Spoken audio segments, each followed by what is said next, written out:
Hey fam, welcome to another episode of Good, Bad, and Ugly about real estate. I got a great guest for you today. Have you ever wondered what your life would be like in 10 years? Would you ever wonder how it would be like to start investing in real estate from the beginning and having somebody to show you the right way to invest so that way you're successful?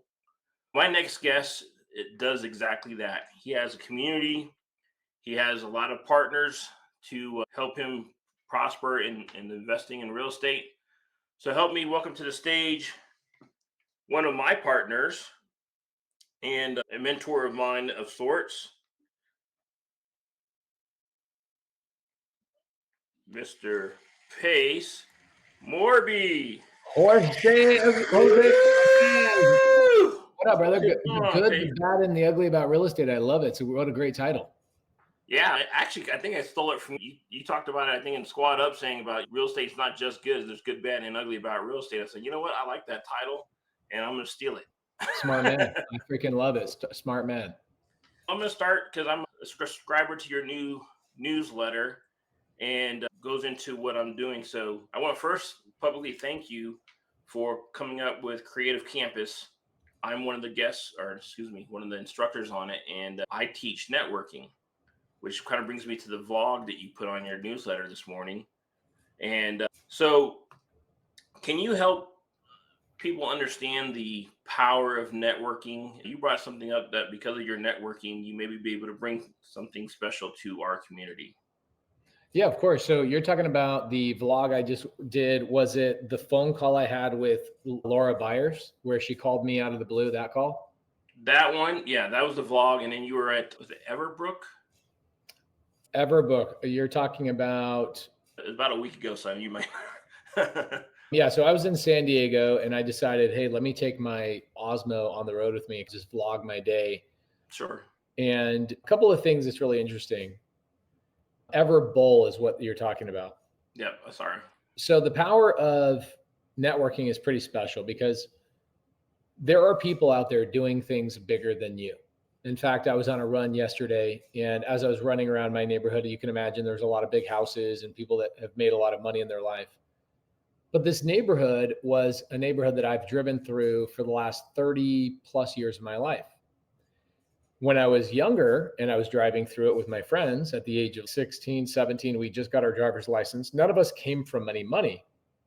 But what we did have was a little bit of jealousy. We'd drive through and see all these big houses and we'd say, these rich sons of bitches, these Right. blah, blah, blah, these. But now I get older and I'm like, man, I wish I would have been looking at these houses a little bit differently. I wish I would have been looking at them like, what do these people know that I don't know? What resources do these people have access to that I don't have access to? Like, why was I thinking that way about, oh, the rich people this and the rich people that? Was because I was networking and spending my time with the wrong people.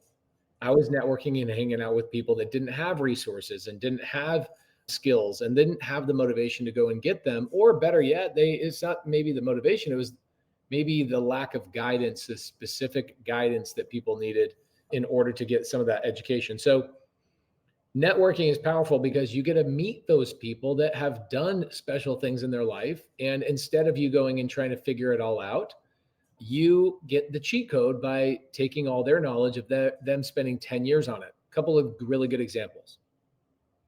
I'm in Hoboken, New Jersey about 3 weeks ago, and I meet somebody who has a lending company that does $60 million a month in lending. Okay, $60 million a month in lending. That's crazy. That's $750 million a year in lending.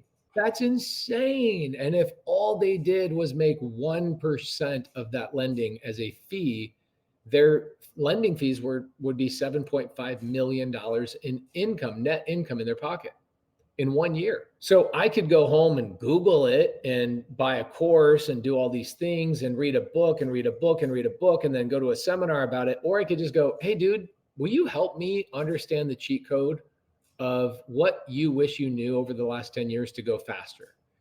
And after about 10 calls with him and my team, with his team, my team got basically a 10-year education on how do we elevate our lending company to a much higher level. So that networking was amazing. Then What you're talking about specifically is I'm in San Diego and I've been hanging out with a guy named Jeff Fenster for the last 4 years. And I've always been giving him value and never really asked for anything in return, just always networking value, networking value. So, for example, he sends me a text. Hey, do you have a contractor in the city? Hey, do you have a this? Hey, do you have that? Yes, was my answer.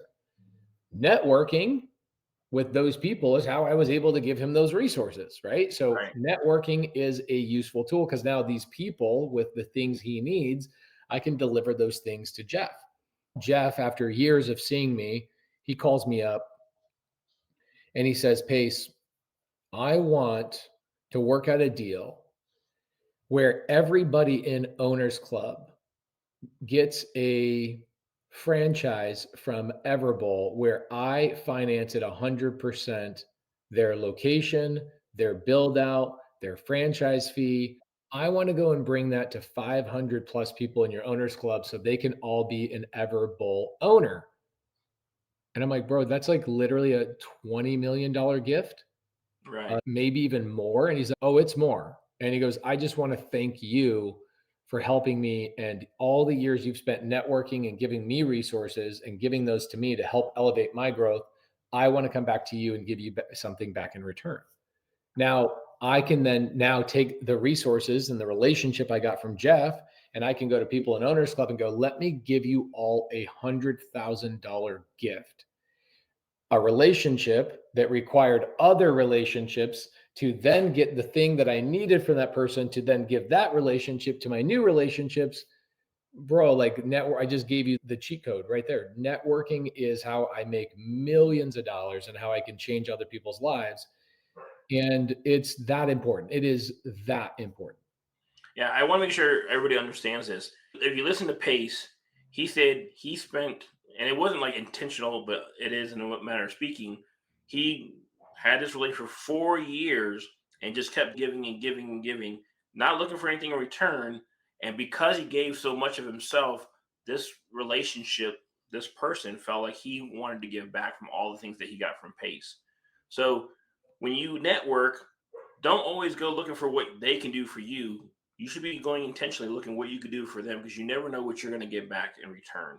Yeah, it's tough because a lot of people are like, you should give without any expectation. And I'm like, no, I should give because the people I'm giving to are worthy of the gift, one. And then two, because if you go back to the Bible says, do not cast your pearl before swine, which means my relationships, my network, my resources that I've gathered up, my pearls, I shouldn't just go waste them on people that are going to waste those relationships. In fact, I should give those pearls to other people who are worthy of these things so they can expand and grow those pearls. That's really what the Bible is saying, is the Bible saying you should give to people that actually deserve these gifts that you've worked your entire life for. And you should have an expectation of growth. Okay. So, for example, I know that we don't need to turn this into a biblical thing, but Jesus wanted to give people the word of God in order for it to expand, right? He didn't give the word of God and say, shh, don't tell anybody about what I just told you. Keep it secret. No, he wanted to expand these gifts. And Right. so, what Jesus is teaching us, or the gospel is teaching us, is that your resources, your network, your relationships, your skills should be expanded and compounded by giving them to the appropriate people. In that regard, there's two ways to give. Okay. I give to people like, let's say, Maddie, the homeless lady. I give to her so she goes and makes money. I have zero expectation of ever getting anything in return from that, ever. However, when I'm giving my relationships, my network, my resources, I'm not giving those to people that are incapable of using them. I'll give my knowledge to people that maybe are not incapable yet because they can then go do something with it.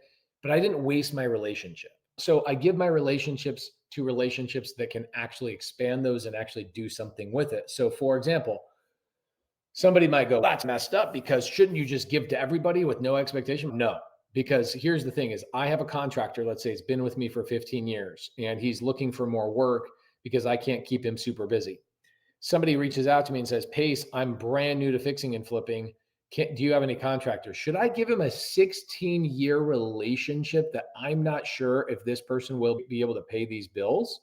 and keep up on the cash management. Pace, you should give without even asking questions. No, that is not right. This took me 15 years to get this relationship and build this trust. The second I give this relationship to somebody that I have not been able to vet, I have not been able to test and see if they are capable, I am now casting my pearl before swine. Correct. I'll give this person education, I'll give them guidance, but I'm definitely not going to give them this relationship. This all goes into networking, right? Networking is not just let me give everything to everybody. It's let me make sure that I send this person to somebody who is capable of paying this bill because I don't want to lose this relationship. Pace, that's really selfish. You don't want to lose the relationship?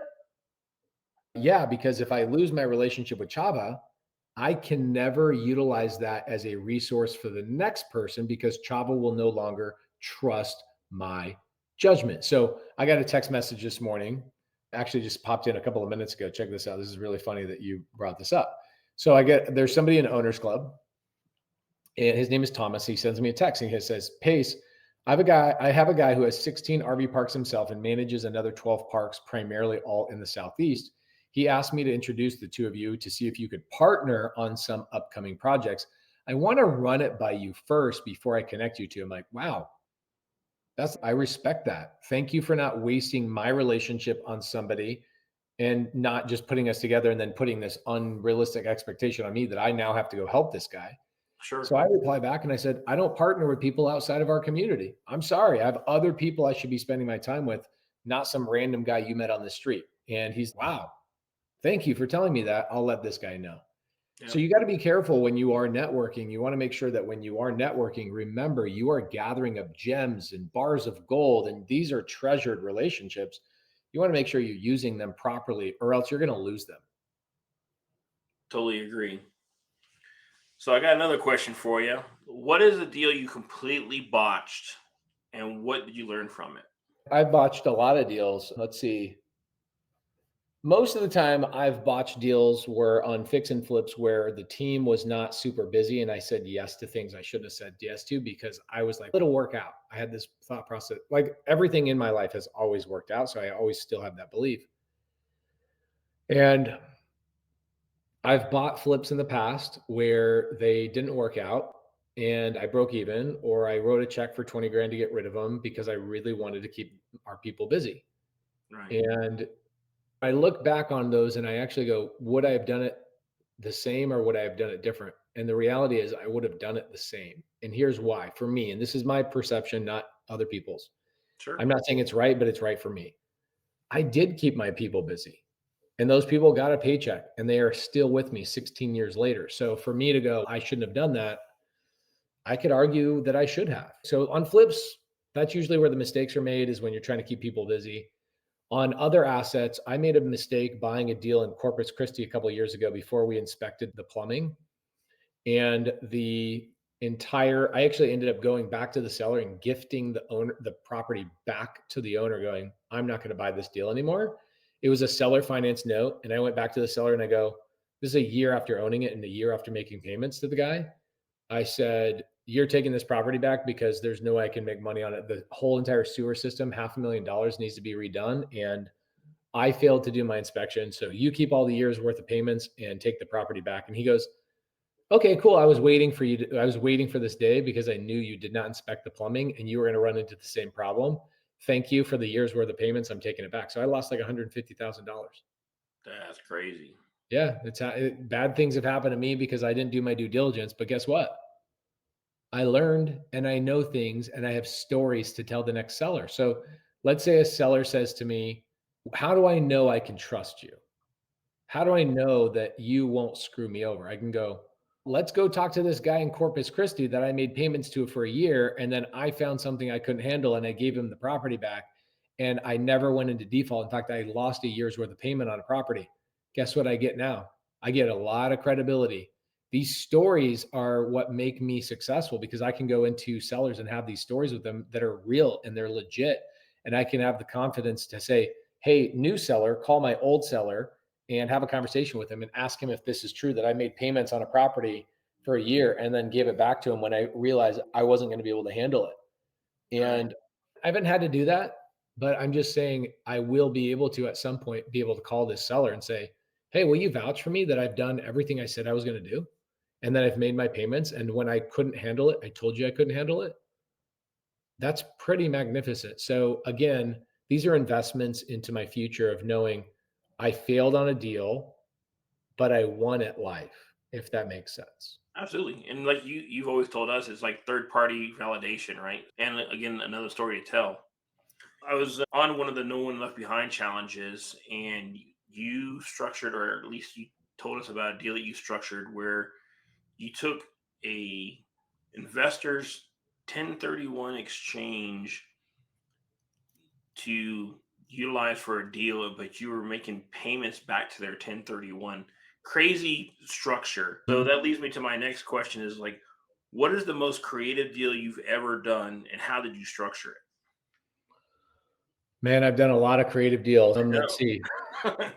The most creative deal, I probably have a good 5 of them, but that come to mind. Probably one of my favorite deals I did was a land development deal where the seller, this was like one of the first times I did it, and I realized I could do this over and over. I went to a seller with 50 lots, and I said, in our CRM, it said the seller wanted $15,000 per lot. So I called the seller up and I said, "Hey, I'll give you $16,000 per lot." And he was like, "What? Your guys told me that the cash offer would be like $11,000 per lot." And I was like, "I know, but I'm going to give you terms. I want to pay you terms." He had no idea what terms were. So, of course, I explained that to him. And I ended up striking a deal on 50 lots at $16,000 each, where I did not have to make a payment or give him any money until I built houses and I sold them all to my buyers. I'm thinking, how do I get the money to build the houses and who's going to build the houses and cover the payroll? So I went and found a mobile home manufacturer that partnered with me and a contractor that partnered with me. And they both brought their resources and their money and their lines of credit. They built the houses. We split the deal 50-50, and we all made about $1.5 million each. And I had no money in the deal at all, $1.5 million. And it allowed me to do a lot of things. That $1.5 million led me to go buy some really big assets that now cash flow for me every single day. That deal changed my life. I've had other deals where a really creative deal, I get paid every single month on it. I don't know if I can pull stuff up, but I have a deal that I get paid on. Let's see, Jacob Caddick. Okay, perfect. Check this out. I just got a payment yesterday. Let's see if I can present my screen. Let me know what it Let's gives see. you. Check this out. Where is that? Right here. So right here on this property, you got to pull it up on the screen. It's sitting there below us. Just click on it. So this is from September 12th, just a couple of days ago, 3 days ago. Jacob Caddick has paid me now 31 payments towards my F-150, 31 of 100. So I sold an F-150 that was worth 20 grand. I sold it for $45,000 on seller finance. Crazy. So that was a great deal for me because I'm like, I could sell this truck right now for cash. And that cash would have already been gone a long time ago. I sold this thing 31 months ago, nearly 3 years ago. I would have that 20 grand would have been gone a long time ago. But instead, this guy pays me on now. This is where it gets really crazy. So I decided that he pays me on Cash App. And instead of me taking that cash out and using the money or whatever, I have converted on Cash App all of that money into Bitcoin. Okay. So by the time I'm done receiving these payments, my total amount of money I sold my $20,000 vehicle for will be about $125,000 in Bitcoin. That is crazy. That is a crazy deal, right? Hey, pay me Yeah. double what my truck is worth because I'll give you seller finance. Make those payments to me. Cash App allows you to, let's see, let's look at my Cash App real fast. Let's see how much money I have sitting in there that I got to convert over. So I've got right now, yeah, you can barely kind of see it. I've got $10,000 sitting in Bitcoin, and I've got a bunch of money he's paid me in the last couple of months. I have not converted over yet, but that by the time he's done with this in about another, let's see, 7 years roughly, I will have made $125,000 on a truck that I should have only gotten $20,000 for, if that makes sense. So I Absolutely. do a lot of those crazy deals just like that. You're known as the creative finance king. What's a common misconception about you or creative finance that you'd like to clear up? The same thing that happens every day is, wait, can I do this in my country? Can I do this? Can I do this from Canada? What if I speak Spanish? Oh, but that doesn't work for everybody because my accent is bad, or my this is that, or whatever else. It's really interesting that people still believe it's not possible. They could go to 1,000 different places, and you could see on my YouTube channel, we give away the addresses, we give away proof. Like, I just did this video with Maddie Nelson or Maddie Richards. Check this out. This is like how detailed I get on stuff. Let's do a little screen share. Boom, right here. So pop it up real fast. If you go here, you're going to see I actually pull up actual recording numbers. Look at this. Here's the recording number. I actually highlight it. So here is the settlement statement. Okay. So we call this a closing statement, a settlement statement, Right what here. have you. Okay. You guys can see this is the escrow number is right here. That is a recording number. So right there, I show the recording numbers on these houses. I show the addresses. I show proof. You can go and see that on public record. Right. That is happening. And what happens is people will watch that exact video and go, man, I wish that was possible for me. Dude, or they'll say stuff like, oh, okay, you want to hear something? Watch this. This is even more intense. I've got this little post I made this morning about Maddie. And this is the kind of stuff, this myth, dude, it is crazy to me that people have this problem. Check this out. So if I click on this post I made this morning, you'll see people are, congratulations, this is amazing. And then Catherine right here, I need help making my first deal. I would like to purchase a couple rentals. I would like to have a partner for my first deal. It's like, Catherine, there are literally 600 people that have already seen this post. 14 people have made comments. 49 people have liked it. Why not start reaching out? Like, literally the answers are right in front of your face. Right.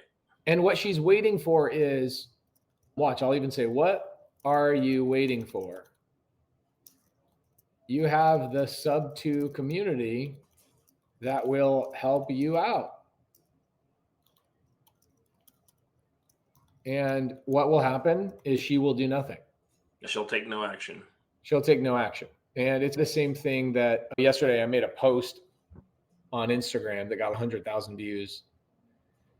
And the post was that the CEO of Lyft was talking to my buddy, and he says 70% of our Lyft drivers, and it's the same thing for Uber as well, 70% of our Lyft drivers do not drive in month 2 of signing up for the platform.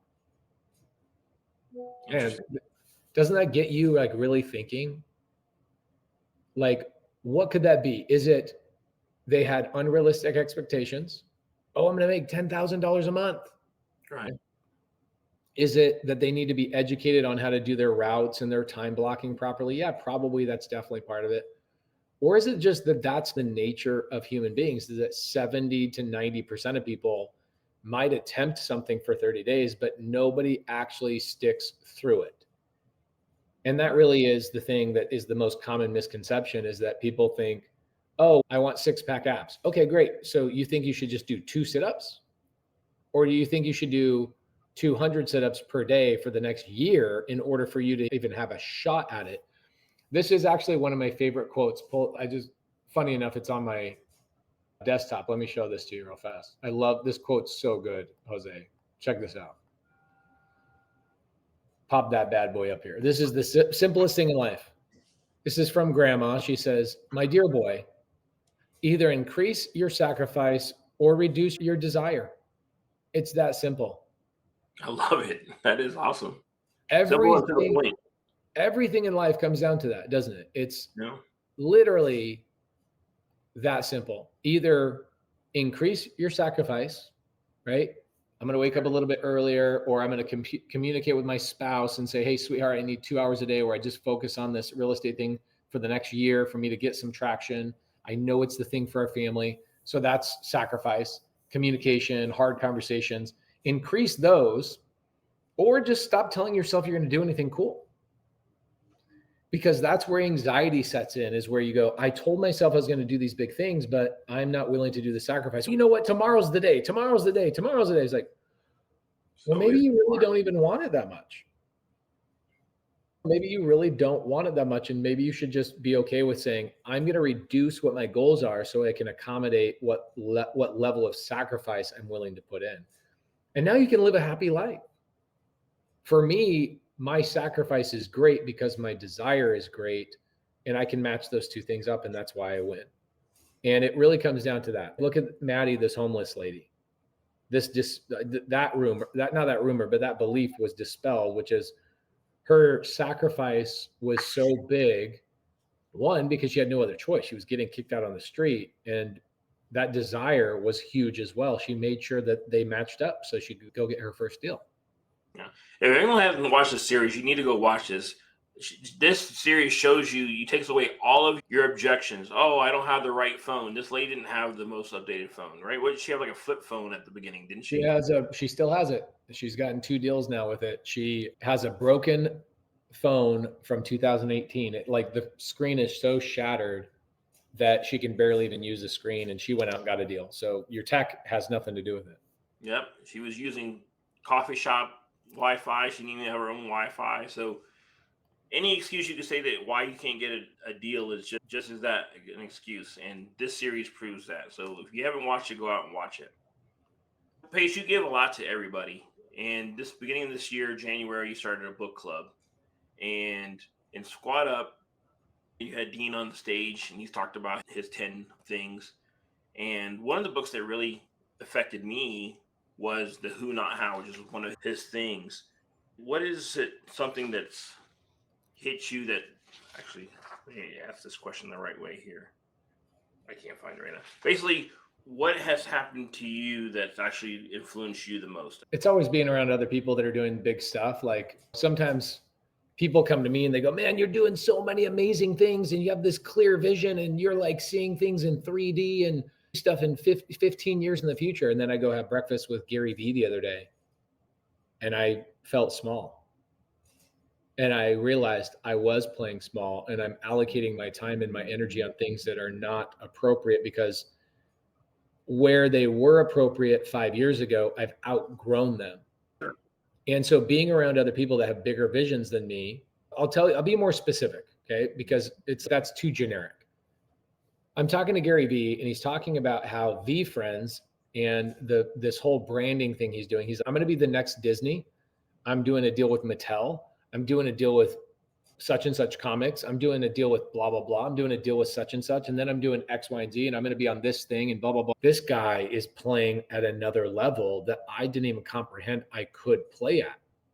It's every time I've had the most impact on me, it has come from another person. It's never come from a book. It's never come from a video. It's never come from that stuff. It's always from another person that I've been able to connect with that can give me not their playbook, because I'm not trying to copy them, but They give me permission to play a larger play. And so I left that meeting with Gary Vee, not rethinking my vision, but giving myself permission to expand it, knowing that I can find the right people to help me keep that vision going forward, if that makes sense. So it's 100%. When I spend time with other people, my life absolutely changes.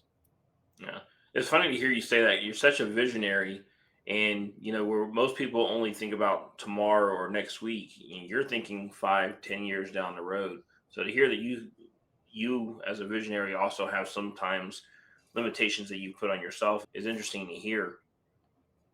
You created the SubTo community. We have Gator. We have Top Tier TC now. What is your vision for the community that you started with now is, as you say, our community?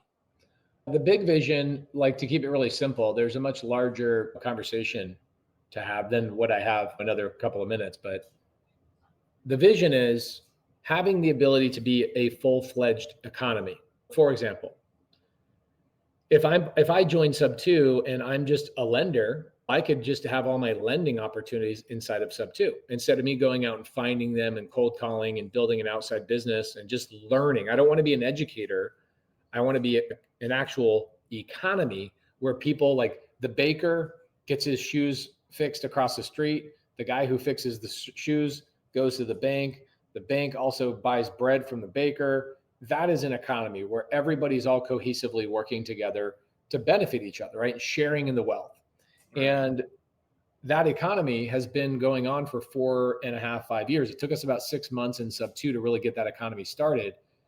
But the vision for this community is basically taking over the entire real estate industry of going, I already have all the deals I could ever imagine. If let's just imagine I'm a buyer. I got an email from a lady this morning, goes, I just want to buy rentals. Where can I just buy deals? I have a lot of cash. I just want to buy deals. I don't know where to find them. So essentially, our economy will answer every single question you could imagine that real estate has to offer. Where do I find deals? Okay, our economy can help you do that. Where can I deploy capital? Okay, our economy can help you do that. Where can I get a transaction coordinator? Where can I get a contractor? Where can I get a property manager? Where can I get a partner? Where can I get an employee? Literally every single thing you will ever need will be inside of this economy that you'll go, all I have to do is just put the pieces together that I want. And I looked at it like, there's this place here, I'll show this to you, that most people will not know what this actually looks like. Let's see. It's called Chuck-A-Rama. Okay. Have you ever heard of what Chuck-A-Rama is, Jose? I have not. Okay, this is too good. So Chuck-A-Rama is a Utah. I grew up going to a lot of buffets. That's very much a Utah thing, is buffets. Okay. Gotcha. So Chuck-A-Rama, you pull this up, you look at images. This is Chuck-A-Rama. That's during COVID. So let's change this. There you go.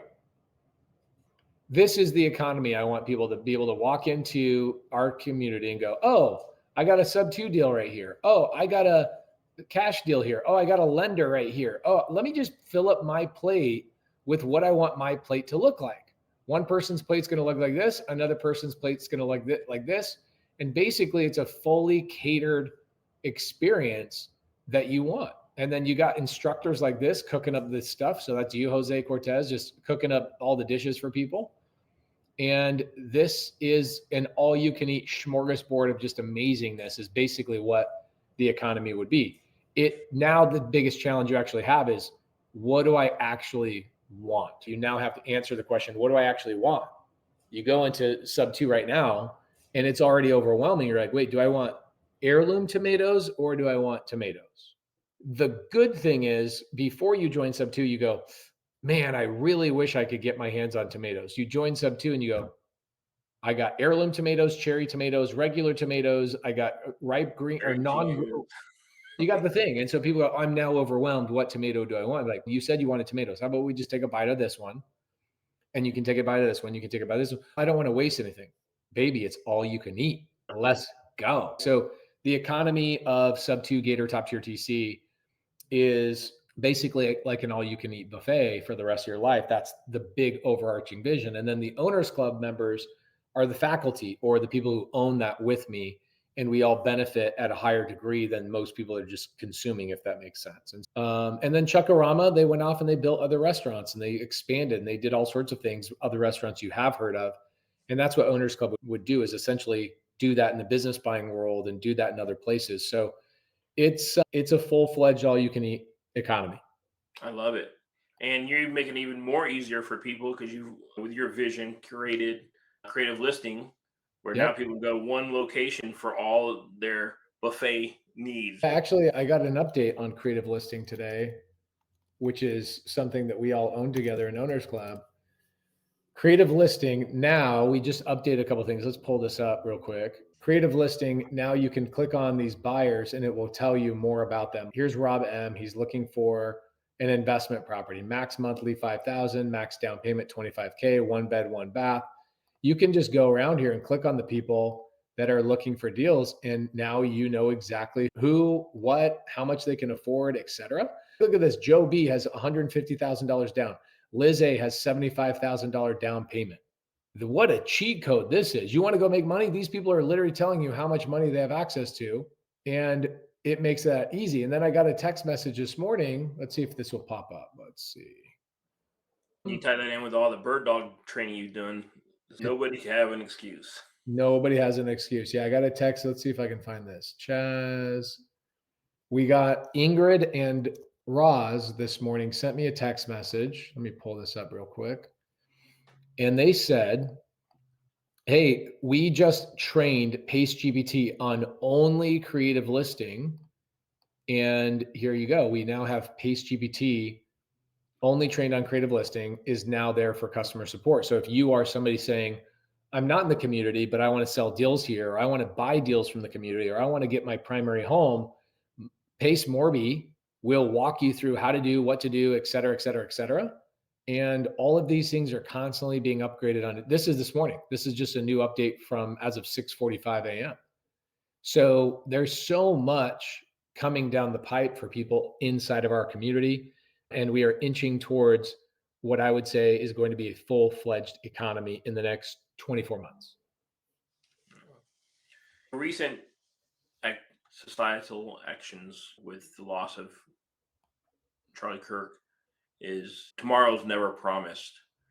With everything that you do, all the giving that you do, all the lives that you impact, what would you want your legacy to be?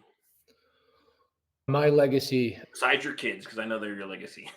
yeah, for sure. My kids definitely are going to be that legacy, but this economy that we're building where everybody's welcome, every walk of life, every height, every skin color, every age, and that we have this overwhelming amount of people that want to help you from the get-go. That economy will generate, it did in 2024, it generated $25 billion in real estate transactions done inside of that economy. I would like to see $100 billion in real estate transactions and lending happen inside of the economy within 24 months. At that point, I have accomplished everything I could ever think I was capable of. And that will live on for forever. It will never go away. And even beyond my passing, even beyond my retirement, Owners Club members will run that community without me, even if I died or something bad happened to me, I get hit by a bus or what have you. So that would be my current legacy I'm working on. But I believe that life is long. The days are short, but life is long. And so what I'll do is I'll probably create this economy and then I'll work on my next thing in 10 years that this will continue and I will continue to benefit from it. And I will continue to buy deals and do deals and trade deals and lend money inside of that economy, just like anybody else. But then I'll probably find something else that I'm capable of and I'll go build that thing too. I will always just be a builder for the rest of my life. They come from that blue collar construction background. Yeah, I can't turn it off. It's crazy. I just can't turn it off. Pace, thank you so much for your time. I want to be respectful of yours. To the audience, I hope you got this as much as I did. A lot of nuggets dropped here, a lot of wisdom, and a lot of taking away excuses. Pace has created a community for you to, if you want to succeed in real estate, either work with somebody that's in the community or become a member of the community. Pace, again, publicly, I want to thank you for everything you've done for me and my family. Again, the Creative Campus is one great, awesome idea. Owners Club, another great thing. I'm now, after Monterey, I never thought I would be buying a boutique hotel, but I'm right in the midst of negotiating a boutique hotel. And that all came from networking within Owners Club at Monterey. So I want to thank you for that. And to the audience, thank you so much for spending time with me for this time and giving Pace some love. And on the next episode, guys, see you next time. We'll see you guys later. Thank you so much, Jose. You are freaking awesome. Thank you for being a leader. Thank you for teaching and pouring into people inside of our community. I'm so proud of you. Guys, make sure you subscribe to The Good, Bad, and Ugly About Real Estate with Jose Cortez. We'll see you guys later. Thanks, Pace.